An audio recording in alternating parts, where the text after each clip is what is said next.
All right, today we're going to talk about a heavy topic. In your syllabus, it is marked terminal illnesses. And for children, that usually more commonly relates to various types of cancer. And so that's what we're going to be discussing today. Learning objectives. I'm hoping that we'll be able to discuss specifically neuroblastoma and its effects on the child, discuss other types of cancer, looking at leukemia, lymphoma, and the various types of lymphoma. So, neuroblastoma, the facts. Most children that are diagnosed with neuroblastoma are younger than 5 years of age. So, these are really, really young. Neuroblastoma involves specialized nerve cells, which are involved in the development of the nervous system and the other tissue. So if we just take apart the word neuro from neuroblastoma, we know that the neurological system is impacted somehow. Most often, it occurs in one of the adrenal glands in the abdomen. And so, back from anatomy, if we remember, the adrenal glands are what maintains blood pressure and assists in responding to stress.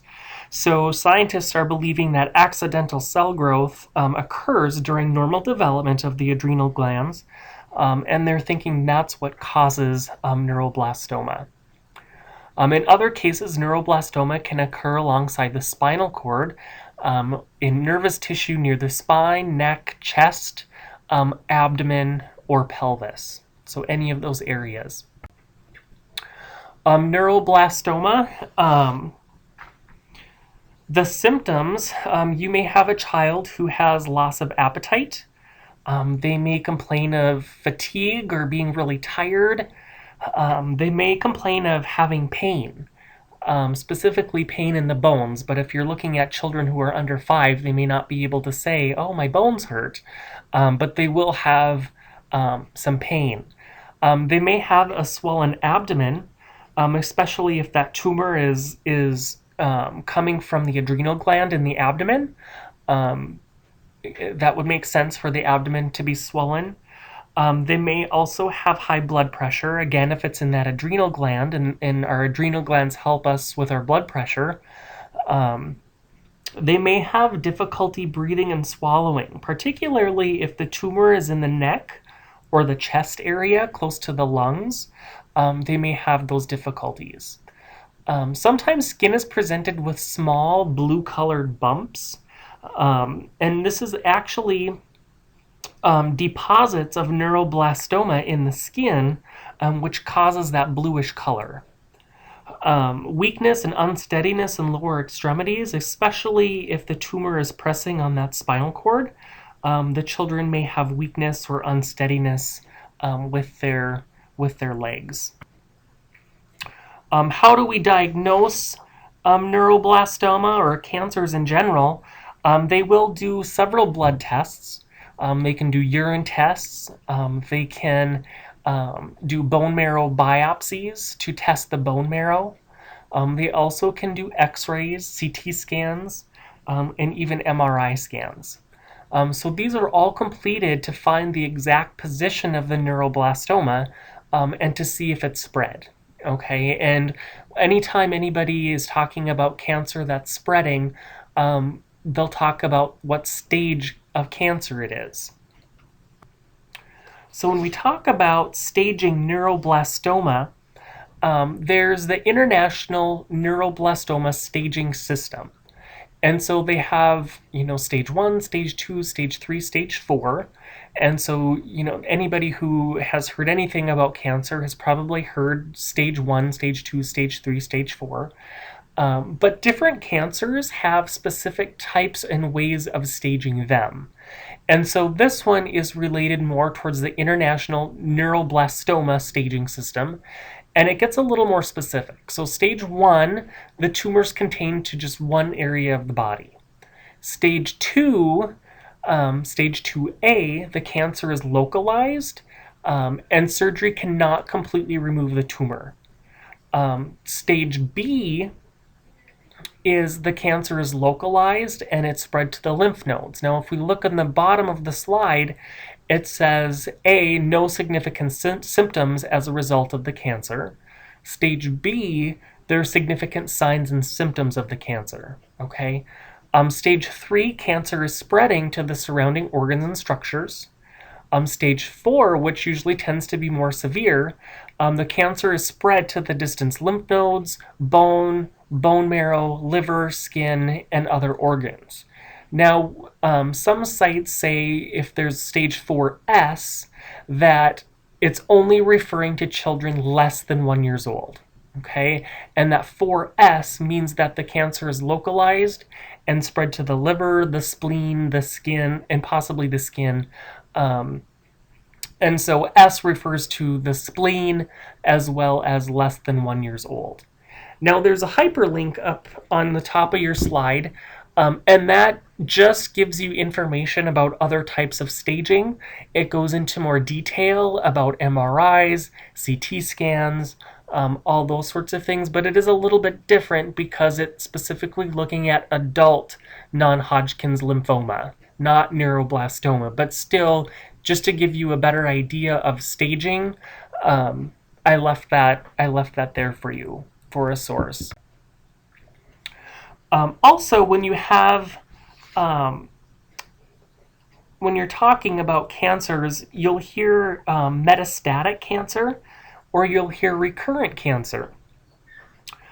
So if cancer spreads to distant parts of the body, so when cancer spreads, it's referred to metastatic cancer. Sometimes people say cancer with METs, METS, METs. They're shortening up metastatic. Okay, that means that it's spread. If cancer comes back after its initial treatment, it's called recurrent cancer. So looking at neuroblastoma treatment, it really does depend on the age of the child. Certainly it depends on the size and the position of the tumor, as well as the progression of the neuroblastoma. So most commonly, if the cancer has not spread, usually they go in and they surgically remove it. Once they remove it, the tumor is analyzed, and depending on the results, the child may need treatment, and the tumor is classified as a high-risk type of cancer because they're going to need extra treatment. Sometimes they'll do chemotherapy. Chemotherapy is for tumors which have spread and those tumors that are high risk. And so the lady that is sitting on the right-hand side of the slide, or your anatomical left, anyways. So the lady with the bandana around her head, okay, or the handkerchief, and she's sitting in the chair.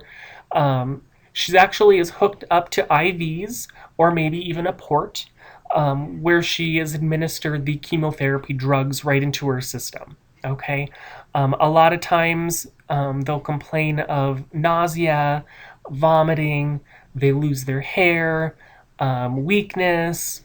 It really is chemotherapy. I've had many clients who have gone through it, and they said it's just awful. It's like putting poison into your body, and essentially, it is putting poison into your body, and it's killing not only the bad cells, but also it's taking some of the good cells with them. Radiation, on the other hand, and that's the other lady laying down. Radiation is used if cancer has spread to several parts of the body and the tumor is high risk also. So with radiation, they're shooting radiation directly into that tumor. Okay, and so it's affecting just that treatment area. Okay, so they can get really quite localized with the radiation, where chemotherapy, it tends to go through the whole body. In neuroblastoma, children less than 12 to 18 months can get good risk tumors. Instead of high risk, they sometimes call them good risk. Good risk tumors mean that they're non-metastasized, meaning that they haven't spread, and so they're called good risk tumors. They haven't spread. Chemotherapy usually is only needed if there are symptoms from the tumor. Sometimes the tumors disappear on their own, or they develop into a ganglioneuroma. Ganglioneuromas are non-cancerous, so they're benign, um, and they're usually harmless and usually do not cause any problems or need any treatment. So ganglioneuroma are still a good risk type of tumor also. They look more like a ganglion, meaning they have fingers and stems um, that sometimes wrap around the nerves, those sorts of things. So they may disappear on their own, or they may turn into those ganglioneuroma. They do require careful monitoring, but most children under 12 months old with neuroblastoma are cured. Another type of cancer is brain tumors, and the cause of brain tumors is simply unknown.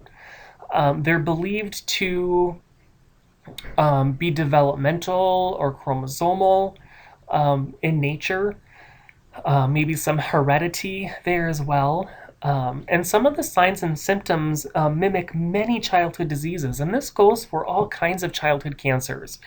They may complain of pain, they may be tired, they may have headache, vomiting, they may have loss of coordination or strength, they may have changes in their behavior. They may have vital sign disturbances. Also, on more severe cases, they may have some seizures and also some reflex activity, depending again on how large that tumor is and where it's pressing at. But again, if you have a kid that's complaining of a headache, they're vomiting, they're tired, um, maybe they're running a low grade temperature with their vital signs. Those are all signs and symptoms of just a cold, a flu, um, children not feeling very well. So this can go unnoticed for a while. Brain tumors are usually diagnosed with a computer tomography or CT scan or a magnetic resonance imaging, which we know as MRI.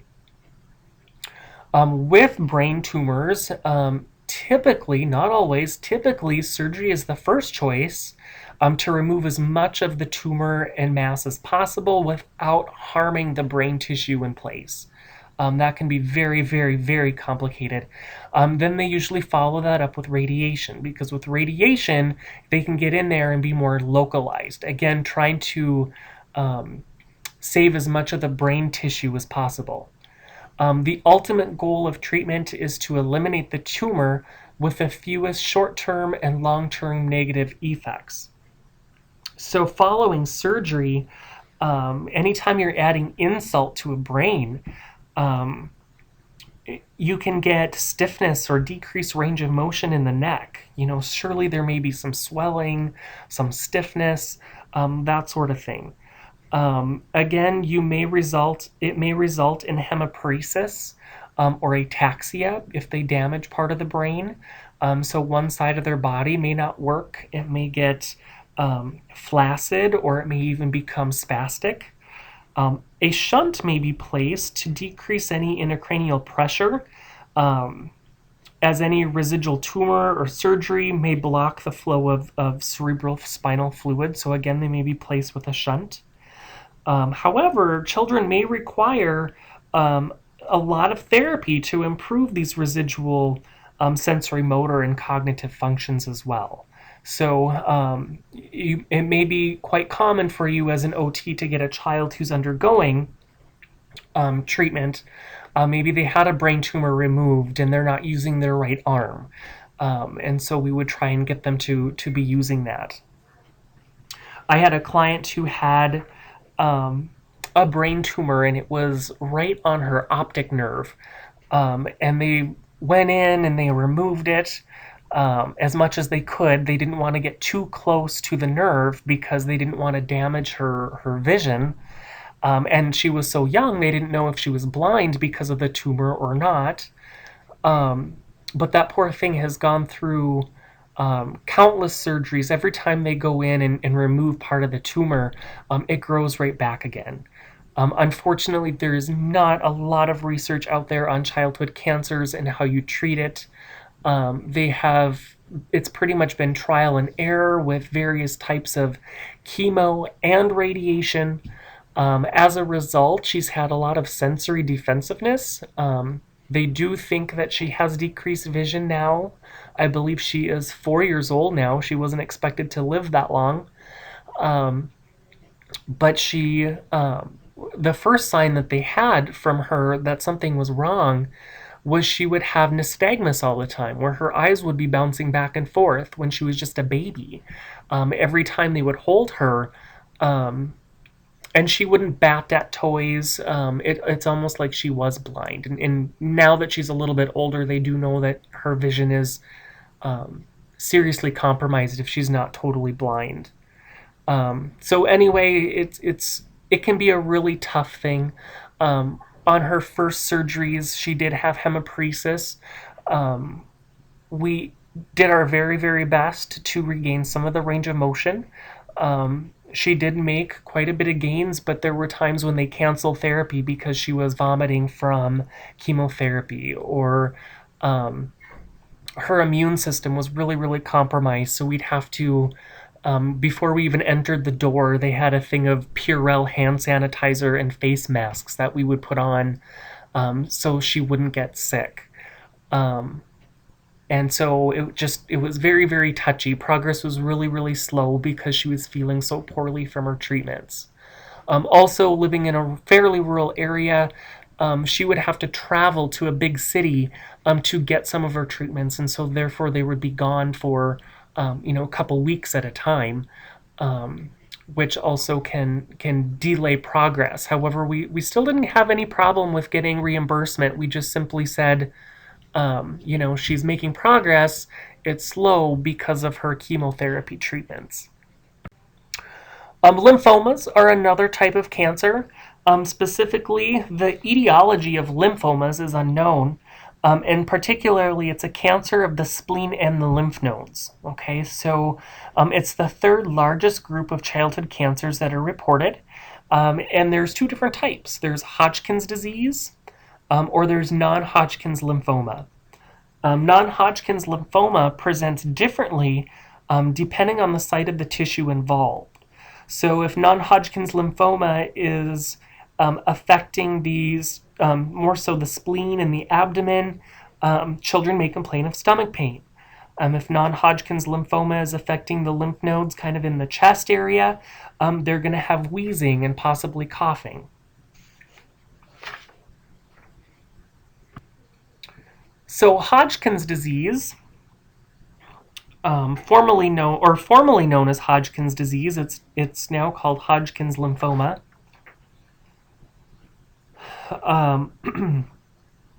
Cells in the lymphatic system tend to grow abnormally. It often presents as painless. However, it progresses to enlarged lymph nodes. First, they're found in the neck area. And again, the symptoms are very similar to symptoms of other childhood illnesses, with fever, nausea, swollen lymph nodes, fatigue. They may have night sweats or a generalized fever, some coughing. They may have wheezing or trouble breathing, loss of appetite, itching. All of those symptoms you see when children just aren't feeling well. You're unlikely to see Hodgkin's disease or Hodgkin's lymphoma. You're unlikely to see it before age 7, but then it increases in youth in prevalence until their mid-20s. And so you can see this one typically after the age of 7 into their mid-20s. Hodgkin's lymphoma, the risk factors are the age. Typically, people between the ages of 15 and 40 are more prevalent, and those older than 55 are more at risk. And so, a family history, anybody with a brother or a sister with a disease will also have an increased risk. Males are more likely to develop Hodgkin's lymphoma. And it compromises their immune system, such as if they were to have HIV or AIDS or have an organ transplant, which requires medication to suppress your immune response greater, or even more, puts you more at risk for Hodgkin's lymphoma. Geography, the US, Canada, and Northern Europe are the most common, and the least common are the Far Eastern or Asian countries. It's more common in people with higher socioeconomic statuses and higher socioeconomic backgrounds versus low. The treatment depends on the type or the extent of cancer.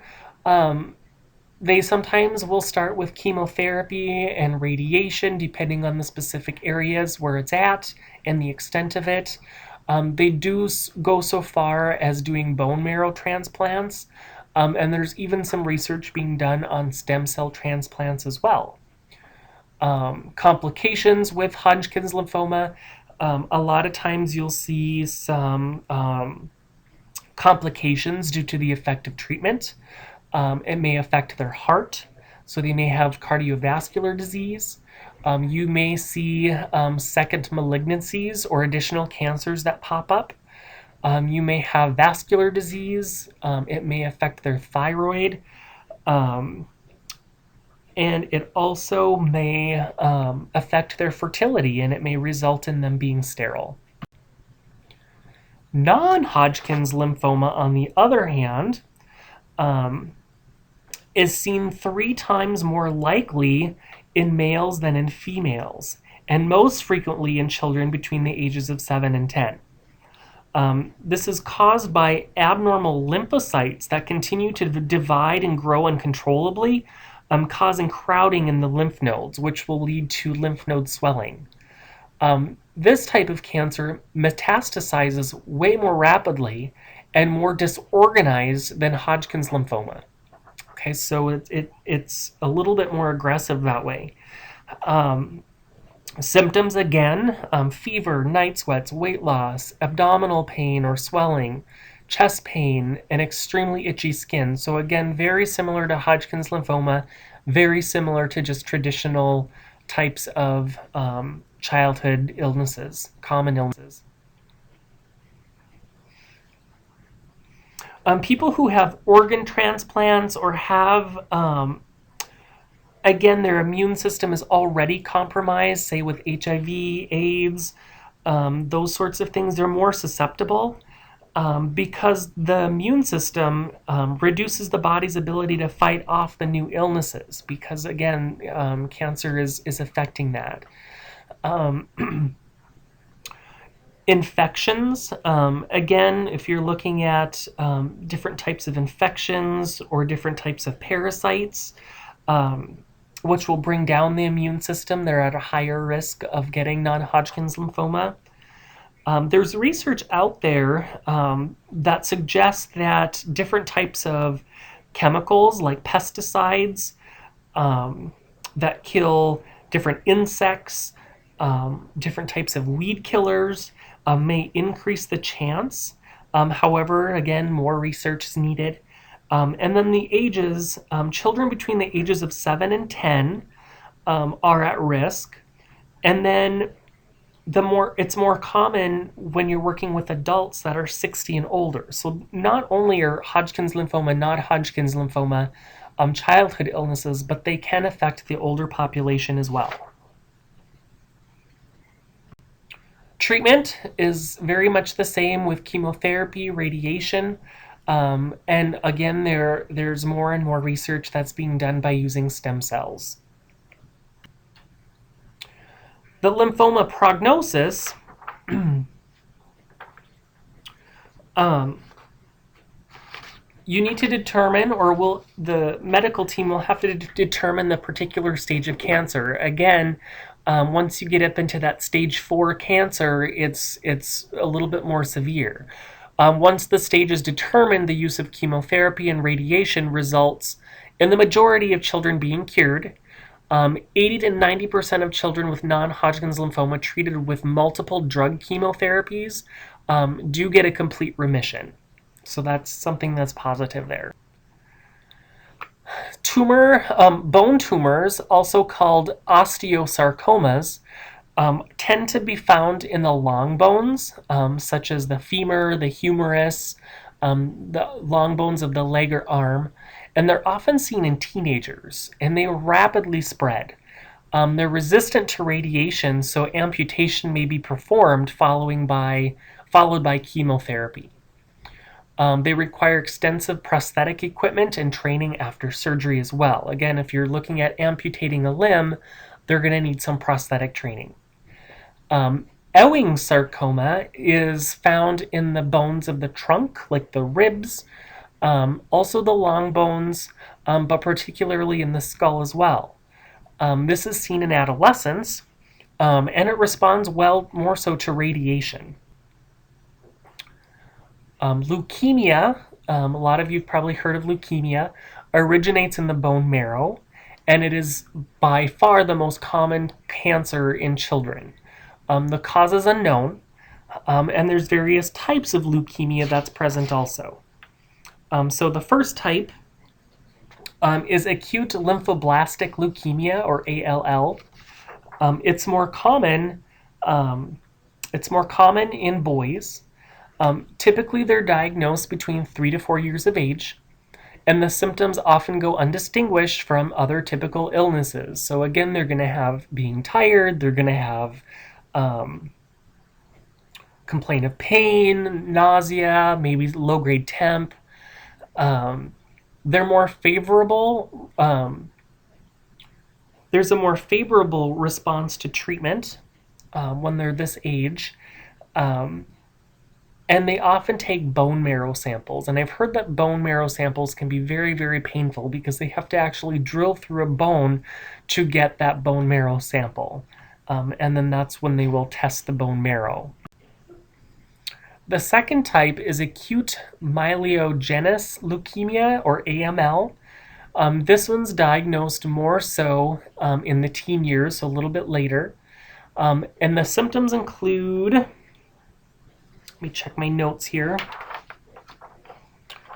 Fatigue, history of recurrent infections and fever.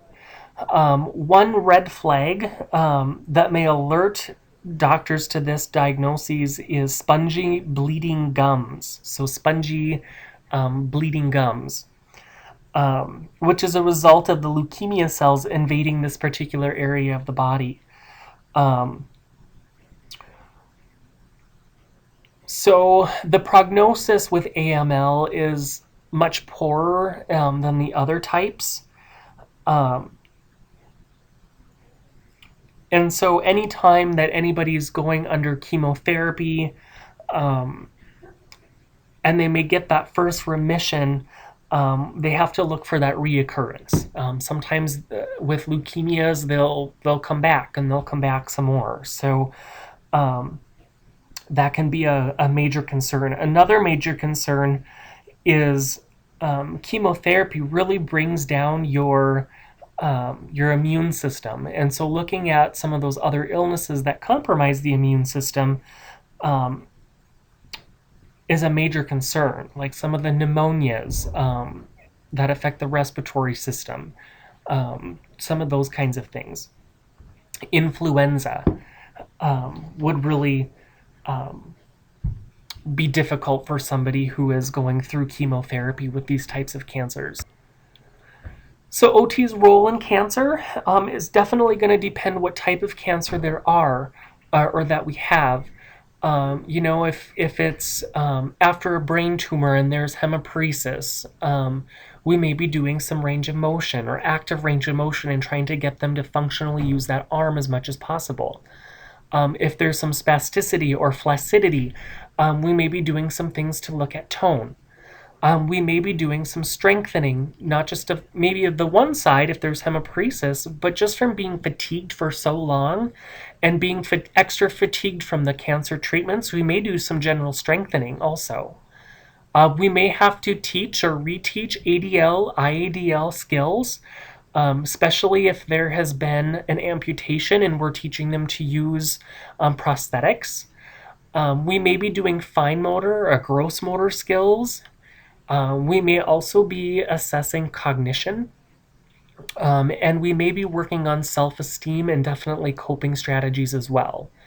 Sometimes the loss of hair can be very, very, um, it can make people very self-conscious.